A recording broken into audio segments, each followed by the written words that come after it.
Welcome to Daily Overdose. People go through life many times playing it safe. That's the secret hope that they say to themselves, if I never let myself feel too good, maybe I'll never get hurt too badly. A lot of people don't ever do the things they're capable of doing because they allow themselves to go along with the crowd, following the crowd. Many people have things they want to do, and they find themselves in relationships with people who are addicted to mediocrity, and they allow their behavior to influence their behavior. Say, birds of a feather flock together. You run around with losers, you will end up a loser. Unconsciously, you will pick up their ways, you will pick up their habits, you'll pick up, most importantly, their attitude about life. If you're around cynical, negative people all the time, you will become cynical and negative. You don't need to be a part of a crowd to know who you are inside. Because everything that everybody else is doing doesn't necessarily mean that it's good for you. You don't need to be like everybody else, but you need to be the best of yourself. Be able to feel good about who you are, what you are, and what you are ultimately made of. Because without that, how far are you willing to go? Don't sacrifice yourself to please others. It's not easy going it alone, but if you keep going, stay true to yourself, it will be worth it in the end. The hardest walk you can make is the walk you make alone. But that is the walk that makes you the strongest. That is the walk that builds your character the most. No matter how painful it is, I gotta keep going, and I gotta keep going because what is my passion? What is my focus? Your focus and your passion will numb you to failure and to pain of striving to get to where you're trying to go. I don't accept that I am what I am and that is what I'm doomed to be. No, I don't accept that. I'm fighting.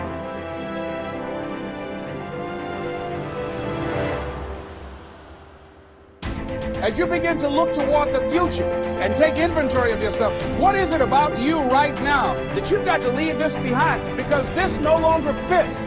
Looking at where you want to go and the kind of person that you must become, the kind of standards that you have for you. What is it that you must do differently if you want to keep on getting what you're getting?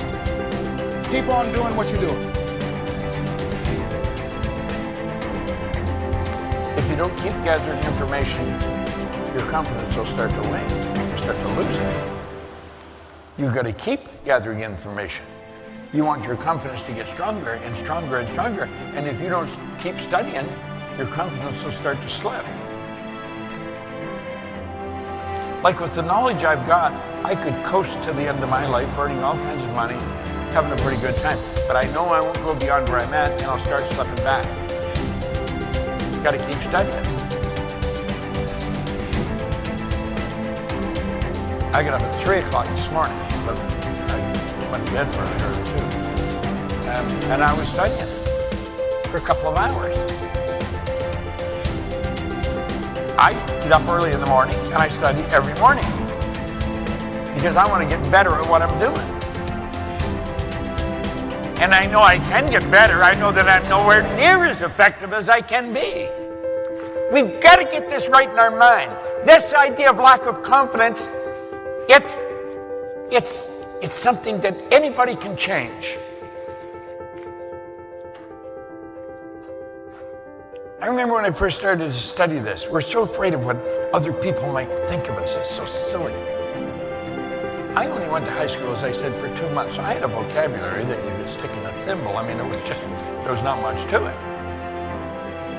And if you were talking, you said something and you used a word I didn't understand, I would never say I don't understand what you're saying. But I didn't understand. So I was lost in the conversation really fast. But I was afraid to say I don't understand that word. And I started to study Earl's material, and Earl talked about how important vocabulary is. In fact, he made a recording on it. And I started to study words. Now, if you use a word that I don't understand, I'll say, wait, stop it. I don't understand what that word means. I'll ask you right there. Because I know if I don't get that cleared up, everything you say from there on, odds are pretty good I'm not going to understand it. You get lost in the conversation. Why wouldn't I tell you I didn't understand? Because I was afraid of what you thought of me. You're going to quit worrying about what other people think about you. If you knew how little they did think about you, you wouldn't be so concerned what they are thinking. Terry Whitaker wrote a book. The title of it, What You Think of Me Is None of My Business. And it isn't. What other people think of you is none of your business. Quit worrying about what they think. I hope you like me, but if you don't, you got a problem. Because I like me. I don't give a damn whether you like me or not. I really don't. I hope you do, and you should. I'm a nice guy. But if you don't, it's not going to bother me. Now, for many years, that would have driven me crazy. Not anymore. Not a bit. This confidence concept is pretty big. And the more you study this material that we're giving you, the more confident you're going to become. So the first thing that people who are incredibly successful do is they do what they hate. They are fully prepared to do what they hate to get to where they want to be. And people who fail, they will give up their dream before they do what they hate to do. And people who are very successful, they never, ever, ever wait for motivation. They do it because when you do it, you become motivated. A great writer won't go, well, I'll just wait till I'm really motivated to start writing this book. No, they get up at 4 in the morning, they don't want to, and they start to write, and then of course they become motivated. So you wake up in the morning and you go, you're not going to go, yay, it's 5 a.m. I'm putting on my running shoes and going for a walk up Laurel Canyon.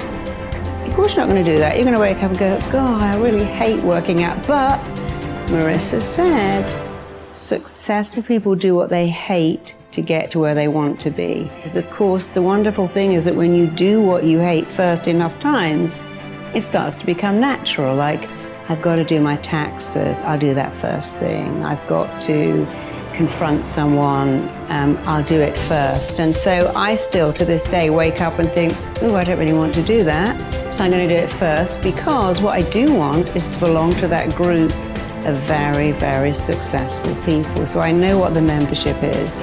And every time I don't want to do something, I think, I don't want to do it, but what I do want is to belong to that group, so I'm doing it first. And it's a great way of thinking, because it starts to move you around wanting to do it for all the right reasons. Many, many years ago, I met someone who wanted to be a rock star. That was his ambition. He actually particularly wanted to be a drummer. And he was a very young married man with 2 children to support. And he was going for a lot of auditions. And of course, all the auditions take place during the day. And every time he had a job, they wouldn't let him take time off. So he decided he would have to work nights in order to audition during the day. And the only job he could get was a job he hated. He was a taxi driver and he hated it, but he did it. But he just wasn't making enough money. So he thought, okay, I'll have to work in McDonald's. I get more money, I can work nights, I'm free to audition. And about a month before he'd applied to work in McDonald's, he'd been for an audition to be a drummer in a band. He didn't even know who the band was. And the day he was due to start working at McDonald's, which he absolutely hated even the thought of, he got a call to go, you know that band you auditioned for, it's actually Simple Minds, and now you're the drummer in Simple Minds. So he never worked in McDonald's or drove a cab again for the rest of his life. But when he told people that story, they'd all go, oh, I would never work in McDonald's. Oh my God, I'd never degrade myself by driving a cab around London. And I'm like, don't you think you're missing the point? His ability to do what he hated is what made him a rock star, because he had to have his days free to rehearse and audition. But if he had your mindset, I'd never do that, he would never be a multi-millionaire rock star. It was because he was fully prepared to do what he hated, to swallow his pride, to keep his vision in mind. I want to be a rock star. I must be free for auditions. How can I do that? Well, I have to work as a cab driver and in a fast food restaurant, which I hate, but I'm going to do it because it's going to take me to my goal. And it did. But the people who laughed at him and said, I wouldn't do that, none of them are rock star.